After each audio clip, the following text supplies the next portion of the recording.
성도 여러분, 간밤에도 잘 주무셨지요? 오늘도 말씀과 함께 승리하는 하루가 되시기를 바랍니다.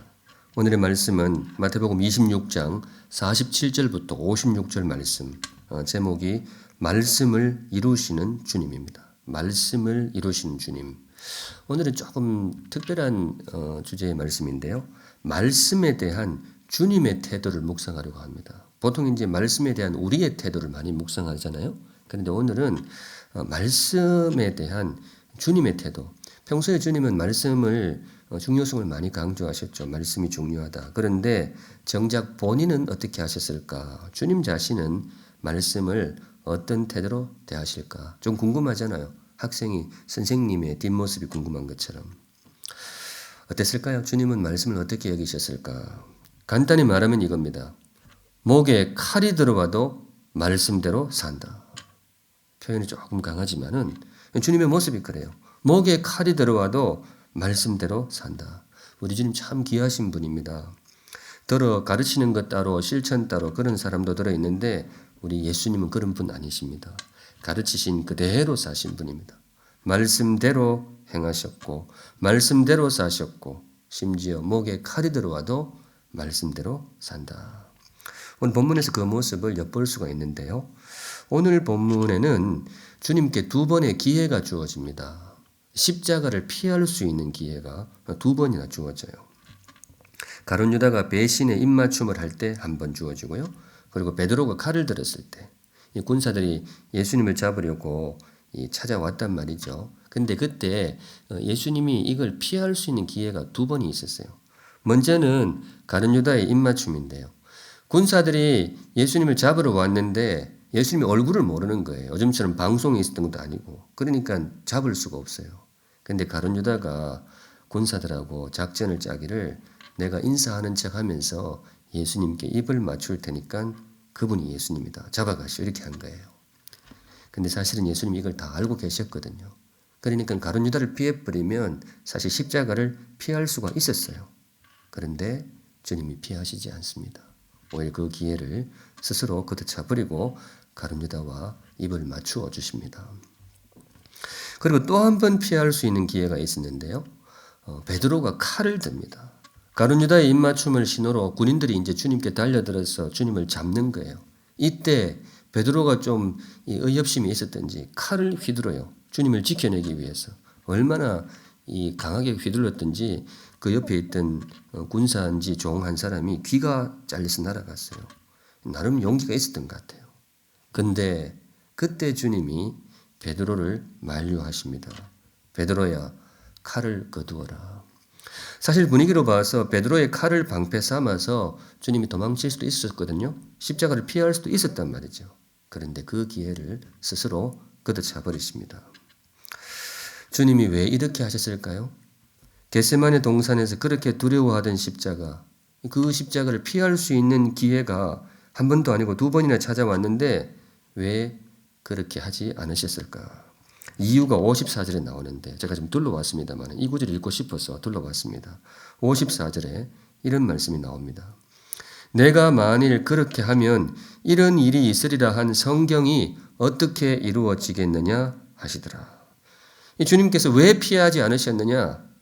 왜 그 기회를 잡지 않으셨느냐? 이유가 이거라는 거예요. 내가 만일 그렇게 도망치면 이런 일이 있으리라고 한 성경이 어떻게 이루어지겠느냐? 이유인즉 말씀 때문이었다라는 겁니다. 말씀을 이루시기 위해서 십자가를 피하지 않고 감수하셨다. 물론 우리를 위한 사랑으로 지신 십자가이지만은 주님께는 이런 이유도 있었어요. 말씀을 이루기 위해서. 그래서 오늘 주님께서 우리 주신 말씀은 말씀을 이루시는 주님입니다. 제가 이 모습을 보면서 바로 앞에 소개해드렸던 그 문장을 만든 거예요. 목에 칼이 들어와도 말씀대로 사신 주님. 말씀을 향한 우리 주님이 열심히 대단하시죠. 정말 이분은 말씀을 생명처럼 여겼던 거예요. 그런데 말씀에 대한 열정이 여기만 나오는 게 아닙니다. 우리 주님의 생애 전체에 걸쳐서 나와요. 특별히 마태복음이 그걸 잘 소개하고 있는데 주님의 생애 국면마다 반복되어 나오는 문구가 있는데 말씀을 이루려 하심이라.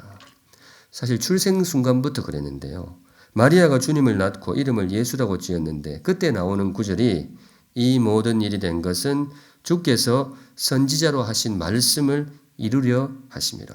주님의 출생 자체가 말씀의 성취였다는 겁니다. 말씀에 맞추어서 말씀대로 태어나셨다는 거예요. 사역을 시작하면서도 마찬가지 갈릴리 바닷가에 가셔서 주님이 제자들을 부르셨잖아요. 그때에도 이 구절이 나와요. 이는 선지자 이사야를 통하여 하신 말씀을 이루려 하심이라. 제자들을 불러 모으실 때도 말씀대로 불러 모으신 거예요. 생애 내내 그러시다고 오늘 이제 생애 막바지죠. 십자가로 나아가시는 길목에서도 이렇게 된 것은 다 선지자의 글을 이루려 함이니라. 이게 소개하자면 끝이 없어요. 주님의 걸음은 늘 말씀과 함께하는 걸음이었고 주님의 삶 자체가 말씀을 이루는 삶이었습니다. 한 가지만 더 말씀드리면 오죽하면 주님의 별명이 말씀이었습니다. 지난 주일 예배 때 요한복음 1장을 잠시 소개했었죠. 태초에 말씀이 계시니라. 이 말씀이 하나님과 함께 계셨으니 이 말씀은 곧 하나님이시니라. 여기서 말씀이 누구라고요? 우리 예수님, 우리 주님이십니다. 우리 주님의 별명이 말씀이에요. 늘 말씀과 함께 사셨고 말씀에 순종하셨고 그 말씀을 이루는 삶을 사신 우리 주님. 주님은 주님의 존재 자체가 말씀이었다. 그렇게 말씀드릴 수 있겠습니다. 오늘의 말씀을 이루시는 주님. 이 모습에 담긴 메시지가 뭘까요? 일단 요거 한 말씀 드리고 싶어요. 사랑하는 샘물 성도 여러분, 우리 예수님은 정말로 말씀을 믿으셨어요. 우리 보고만 말씀을 믿으러 가신 게 아니고 정말로 본인이 정말로 성경 말씀을 믿으셨어요. 모세와 선지자들을 통해서 기록해 주신 이 성경을 단지 사람의 말이 아니고 하나님의 말씀이라고 주님 자신이 그렇게 믿으셨어요. 그러니까 그 말씀대로 그렇게 사신 거예요. 바라기는 우리의 모습도 그렇기를 바랍니다. 우리는 주님의 백성이잖아요. 우리는 주님의 제자입니다. 주님이 걸어가신 그 말씀의 길, 말씀의 삶을 우리도 걸어가고 우리도 그렇게 살아갈 수 있기를 바랍니다. 말씀을 향한 몇 가지 다짐을 조금 더 언어화해서 또 마음에 새기면서 오늘 묵상을 마무리하려고 합니다. 먼저 사랑하는 샘물 성도 여러분, 말씀을 신뢰하는 성도들이 되시기를 주님의 이름으로 축원합니다. 우리 주님께서 말씀을 신뢰하셨듯이 우리도 말씀을 신뢰하기를 바랍니다. 성경은 사람의 말이 아닙니다. 사람의 손을 통해서 기록된 것은 맞지만은 사람의 말이 아니고 사람을 통해서 쓰신 하나님의 말씀입니다. 이 신뢰, 이 믿음이 있어야 됩니다. 근데 이 믿음을 모두가 가지는 것은 아니에요. 미국 유학 시절 제가 직접 겪은 것은 아니고 제 친구, 가까운 친구 목사가 놀라운 일을 겪고 왔다고 씩씩거리면서 한 말이 있어요. 대학원 진학을 위해서 인터뷰를 갔는데 박사과정에 들어가려고 어느 미국의 이름 있는 대학에 가서 이제 교수님과 인터뷰를 한 거예요. 구약학을 공부하고 싶었어. 그래서 교수님이 묻더래요. 학생 왜 구약을 배우려고 합니까? 그러니까 친구가 대답하기를 이 구약 하나님 말씀을 더 깊이 알고 싶어서 그래서 구약을 정말 더 잘 설교하고 싶어서 말씀을 배우고 싶습니다. 그랬더니 그 교수가 약간 놀라더니 하나님의 말씀이요? 이건 그냥 고대 유대인들의 종교 문학인데? 이랬다는 거예요. 그 친구가 뒤도 안 돌아보고 나왔대요. 그런 교수한테는 배울 수 없다. 잘했죠, 제 친구가. 근데 참 안타까운 것이 서구에 있는 신학 교수 중에 가끔 그런 분들이 있어요. 한국에도 있는지 모르겠어요. 성경을 그냥 고대 문학으로 보는 거예요. 참 안타까운 것은 그런 분들이 신학교에 들어와 있다는 사실이 참 안타깝습니다.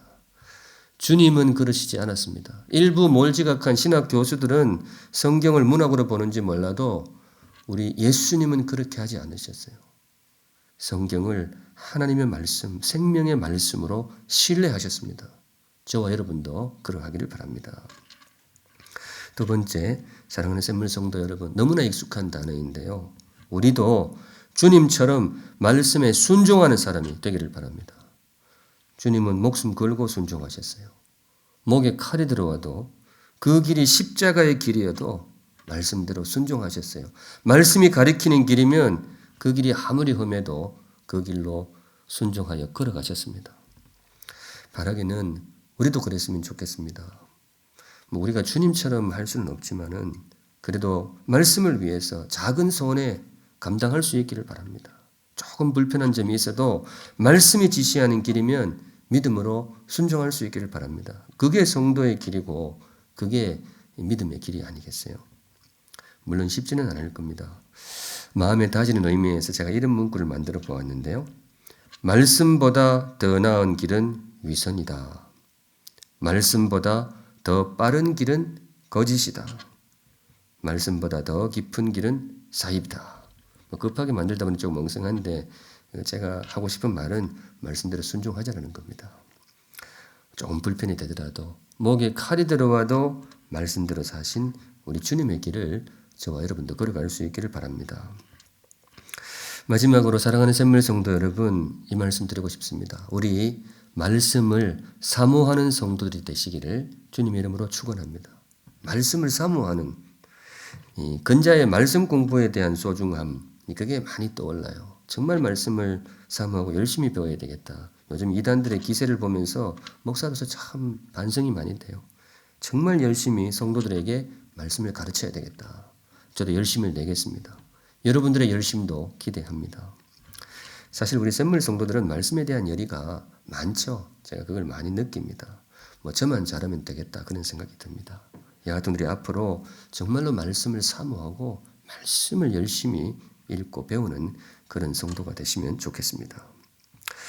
오늘의 말씀을 이루시는 주님. 우리 주님의 삶은 말씀과 함께하는 삶이었습니다. 말씀과 동행하는 삶이었습니다. 우리 주님이 걸어갈지인데 그분을 따르는 우리도 마땅히 걸어야 될 것입니다. 기대하셔도 좋습니다. 저는 그렇게 믿어요. 말씀 안에서 우리 주님을 만날 수 있습니다. 주님 만나고 싶어하는 분이 많잖아요.